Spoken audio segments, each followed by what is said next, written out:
He's on a drug-fueled bender.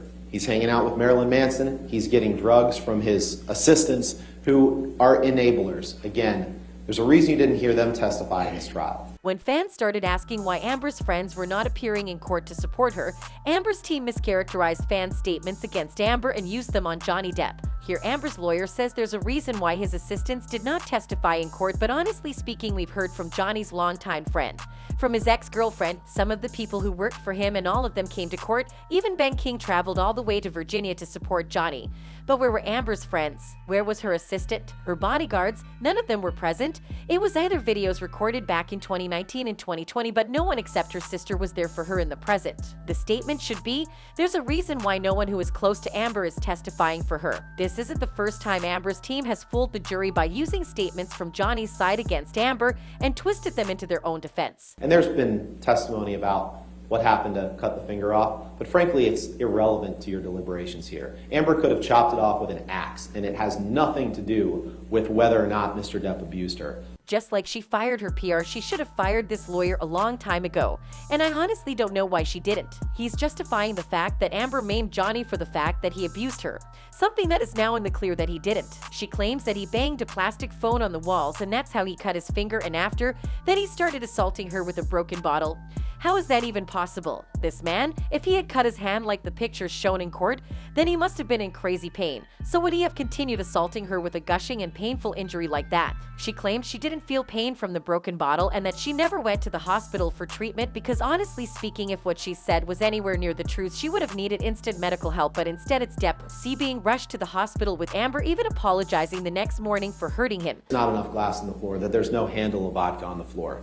But what there is in the picture on the right is evidence of when he was throwing bottles past Amber's head and breaking that plate glass window.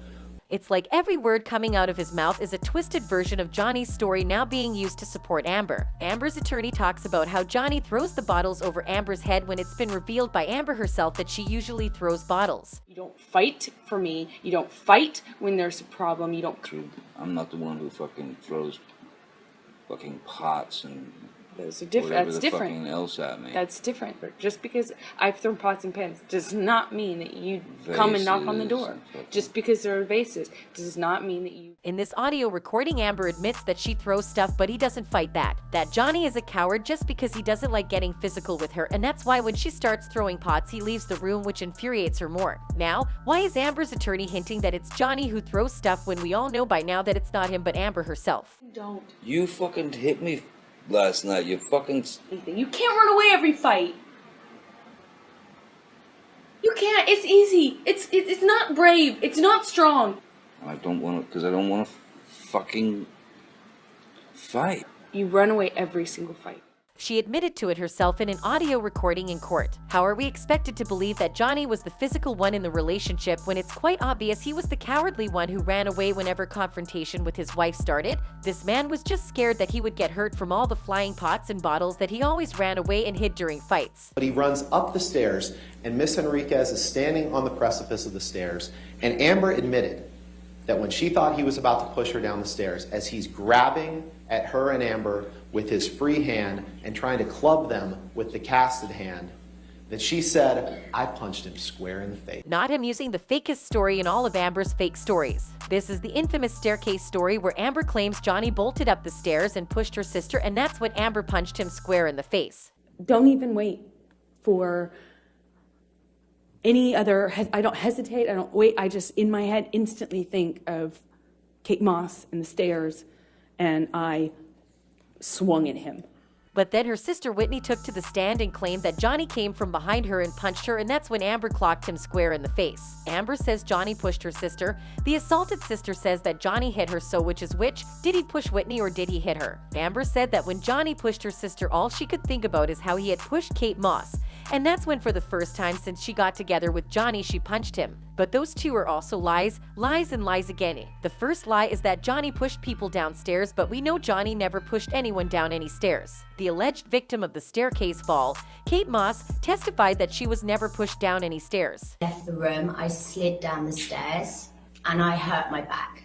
And I screamed because I was because I didn't know what had happened to me and I was in pain. And he came running back to help me and carried me to my room and got me medical attention. Johnny even said that he was the one who told Amber about that story, and Amber used it against him, just as she and her team have been mischaracterizing all of Johnny's stories and using them to her defense. The second lie is when she claimed that that was the first time she ever punched Johnny.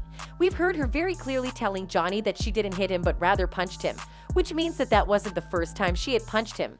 A ruling against Amber here sends a message that no matter what you do as an abuse victim, you always have to do more.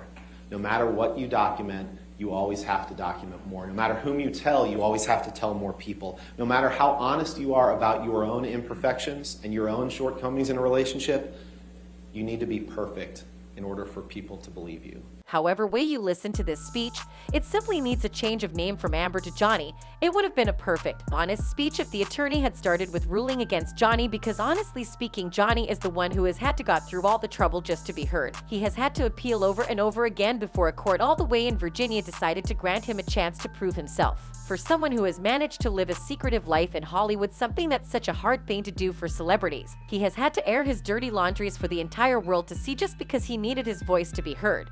He needed to prove to the world that he never hurt anyone and he was actually the one going through hell. Having his career in shambles over an op-ed that labeled him a wife beater and hailed his abuser, it must have been devastating and hurtful for Johnny, and if the jury rules against him, they would be doing exactly what Amber's attorney mentioned. That's it for this video. Thanks for watching.